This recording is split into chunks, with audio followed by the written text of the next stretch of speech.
Like, dude, that is cute as fuck. Just a debut. That is America's ass right there, boys.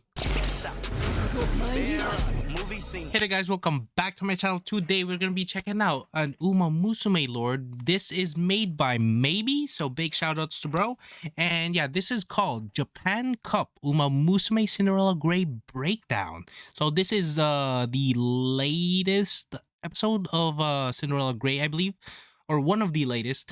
But yeah, let's get right into the video. Ooh, we see a little dodo action. In the world of Noise. horse racing, everyone wants to win more, to become a legend and define an era, leaving their name forever. Damn.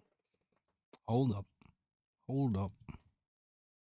Bro, this scene, this picture, this, like, when they showed this little tease of Maruzensky, oh my god, dude. Name forever in history. Also, But Mr. CB looking only nice too, very damn. few of them will ever get there. In this world, losing is what's really normal. I know I put Pay the Butler in the thumbnail, but in truth, his career was nothing like the other mighty champion. His resume was bleak, painfully so.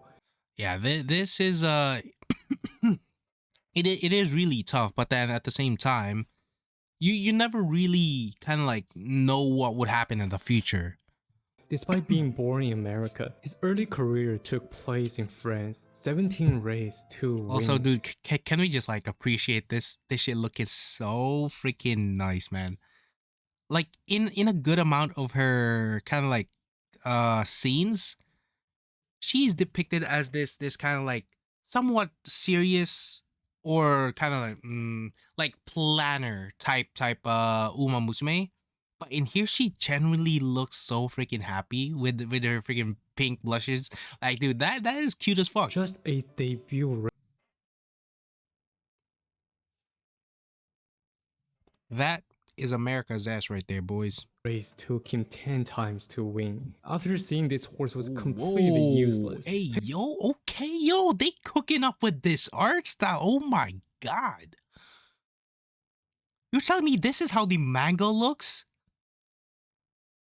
Bro, that is so fucking tough. Pay the Butler was sold back to the US in 1988. This was how pathetic Pay the Butler was. Never making any headline, seeing the dreams cracked quietly. This is the reality of the sport. However, Cinderella Grey is called Cinderella Grey. Like, honestly, man, the art style of this show is just, it's so wild, dude. Like, just check out the level of detail. Like, check out the art. This shit looking so fucking cool. For a reason. The very same year he was sold to the US, the team decided to have him compete in the Japan Cup. Little did everyone know, this would be the single most wise decision for his entire career. My god, dude, I'm still getting flashbacks of when this freaking episode happened, because it's so fucking eye-catching, man. The impact it has when for you as a viewer, like the hype it builds up. Especially this is the Japan Cup. Like, mind you, there's so many well-known horses. On, for example, in Japan's I guess roster, we got Tamamo, we got Baby Girl, Oguri Cap. I believe Gold City is also in this shit. And like for the other like other horses that was in here that's not a part of Japan, they are well known like horses too. So bro, Pay the Butler cooked this shit up though. Like, honestly. like brother, look at this shit. We got Pay the Butler. This I'm gonna say is Tamamo Cross. This is Ogre Cap, I believe. But wow, man.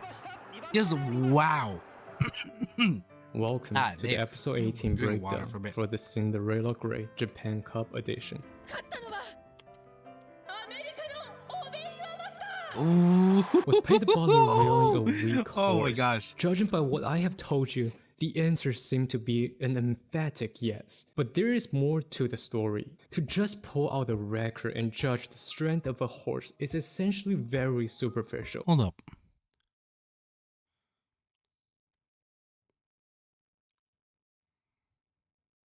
What the heck? Man of War stakes? Interesting. American turf courses are very different from those in France. 1988, he returned back to the US, and the moment Peter Butler set foot on this new ground, everything became different. He immediately captured G2 victory. Soon after, he added 2 G1 runner-up finishes to his record. It was during this rise that he met a formidable rival, Sunshine Forever. In that G1 showdown, Peter Butler came within half a length second, almost claiming his very first G1 victory. That's why in the anime, Peter Butler was thinking in regret. If only I could run in this kind of race earlier. Evidently, brother, this is what I love about UMA MUSUME, man. The way they depict the characters, the way they kind of like try to like show you the horse's like mental state. It's so wild, dude. Peter Butler thrived like at this their attention to detail is so good. Some of the world's fastest course. The team set their eye onto the upcoming Japan Cup. At the time, the Japan Cup was the richest race in the world, the first to constantly attract elite runners from 4 different continents, invite them to compete in a relatively fair place. The Olympics of horse racing was crowned and it was not exaggeration. Through my research, many sources from all over the world at the time were using this title. The Olympic of horse racing reflected not only the quality of the horses, but equally the level of the jockeys from around the world. Throughout the last century, with the exception of El Condo Pasa, no one was able to win it by more than 2 lengths. The competition was so fierce, the margins so razor thin, that victories were almost always decided by it's almost like for a good amount of them, it looks like a picture perfect kind of like finish between 2, maybe 3 horses. Like it's just by a wow, dude. Half a length. Even winning by a full length was considered rare. Therefore, one moment of misjudgment by the jockey can cost the entire race. Sending a horse did not win a single G1 to what could quite reasonably be the biggest race back then was a bold yet later proven the most important decision for Peter Butler. But the signs were there. Peter Butler was an undiscovered talent, a Cinderella grade. What truly makes a talent usually demand 2 things: a talented runner and someone who actually recognized the talent in front of them. Therefore, Peter Butler came across with another brilliance, the legendary jockey Chris McCarron. Damn, bro, looking handsome as hell. Okay, I see the smile. Okay. For the Japan Cup, he had just won the Breeders' Cup Classic, riding at the height of his career, ready to claim an international victory under his resume. He also had a subtle connection with Japan. The top jockey Yukio Okabe, who was the jockey of Symboli Rudolph, was the pioneer to travel abroad and claim foreign victory outside of Japan. Yet due to a language barrier, he initially struggled to show his true ability. And it was during that time McCarron taught him to relax and take it easy. This phrase quickly was adopted by Okabe, and you will see this Easter egg in the future of the anime. Back to the Japan Cup. It was said that before the race, McCarron gathered every tape he could find, trying to study Tokyo racecourse. Yo, is this how they kind of showed Peter Butler or Bayer Master to kind of like I don't know if you guys remember, like when she was like kind of dancing in that room filled with like pictures, highlights, or like newspapers. Is this how they kind of depict that in the anime? And among them, what he marked as the biggest threat was Tamamo Cross. For that, McCarron prepared an entire strategy built specifically to neutralize Tamamo Cross. This is where the data-driven strategy. Yeah, dude, this is what I mean. When she was doing this little dancey dance that she was doing, and then she got all this newspaper, all these pictures plastered in this room. I guess this is how they kind of showed like McCannon like doing the research on those tapes and stuff. And from in the anime. Cool. That said, This piece of information can only be found in Japanese news. I could not find a single English source to prove if this is true or not. And based on what I know of the top jockey, it is not rare for them to study the upcoming race hours before it takes place. I am going to go with the Japanese sources since it is quite well known, but I personally think there is exaggeration among them. To the real race, Tama and Oakley was immediately in trouble from the beginning. Compared to Japan, What the fuck? Oh, dude, what was it with the edit, bro? the position, the Like, spacing brother, is that picture, that editing, peak. smaller and tighter. Because of these cultural differences, Japanese runners often struggle once others bump into them. Even in Dubai, where the Oh no. This one's just different, dude. Like Gentle Donna is just fucking built like that. Like it just doesn't matter who she is like up against. She will bump him back, bro. is similar. They could struggle if they are either boxed in the middle or stay at the rear. This is why they tend to lead the pack outside of Japan. On top of that, this Japan Cup did not have a front runner, resulting in everyone crowded even more tightly. Facing such a crisis, Like at this time though, like Tamamo and Ogre, and I guess all the other like Japanese horses weren't used to like playing rough or like going up against like international horses.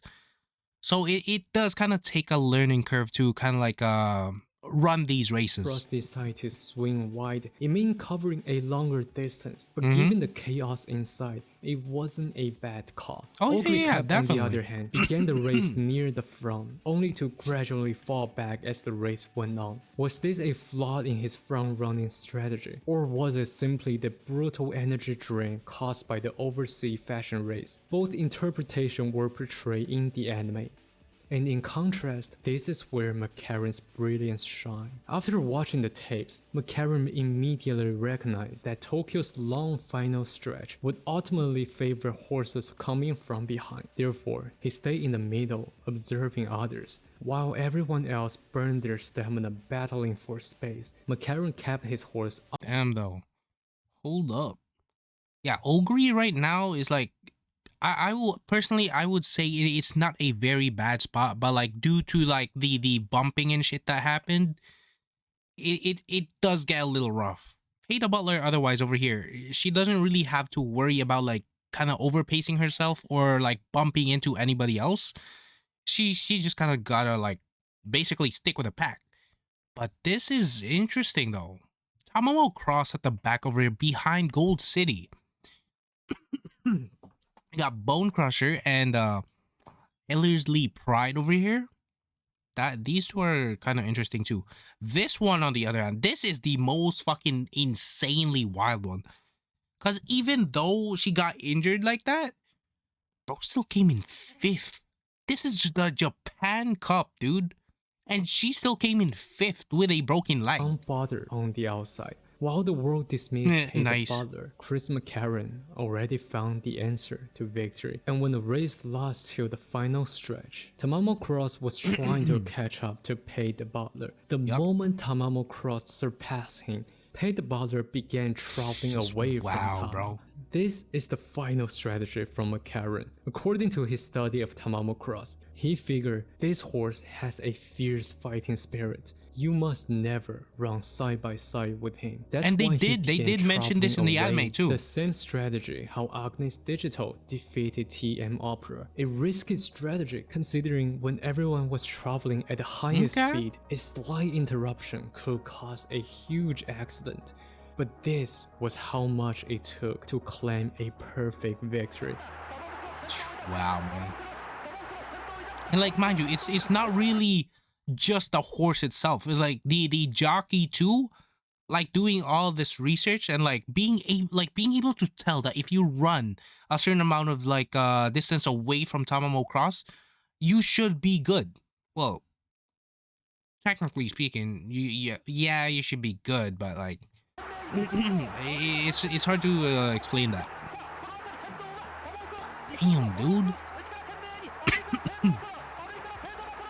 Just like look at this fucking like this trio basically. We got Peter Butler, Tamamo Cross over here. Like, which, mind you, she was first for a little bit. And then Ogre Cap over here coming in third after all getting all like bumped up and shit. This is still very, very amazing to see.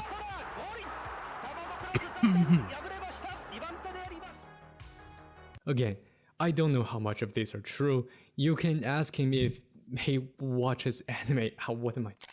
On the other side, Tony Bean suddenly shown slight discomfort on his front this one? leg. Just minutes before the race, Tony Bean's team claimed that they were able to win the race by more than 3 lengths. Unfortunately, fans were not able to see Tony Bean at his finest this time. Truly but sad. Just as the anime has shown, Tony Bean was sold to Cuteness over here, boys. Japan before the race. It was one of the biggest reasons why he came to compete. And in the future, his children will one by one claiming the victory. Also this, I only found this out recently that freaking Jungle Pocket was like from Tony Bin. Like I didn't freaking piece it all together because like, well, at the time I wasn't really like thinking about that those two were kind of connected. But now it does kind of make sense with the fucking rainbow looking zone type shit that they kind of pull through. It does kind of make sense, and that's so cool. Healing the regret Tony Bean could not. Pay the Butler or Obey Your Master will come back to Japan next year, just like his promise. Next time, oh my God, she looking so fucking fine with it, bro. Breaks. She wants to come back here as a true champion. And then there is Elderslie Pride, the hero of Australasia. Up to this point, Australasia, Asia, America, Europe had all won the Japan Cup, except for the Oceania. Bone Crusher had finally fulfilled the dream to run in Japan, red noise. although not able to win. No one will fault her. Can we just talk about her drip, bro? She's she hot, dude. The hero will age, but the dream remain. In the future, more and more Australasian champions will come to Japan. Some of them quite literally my favorite runners. New talents rise with each generation. As long as the dream remain, one day it will surely come true. Yes, one day. Damn, dude.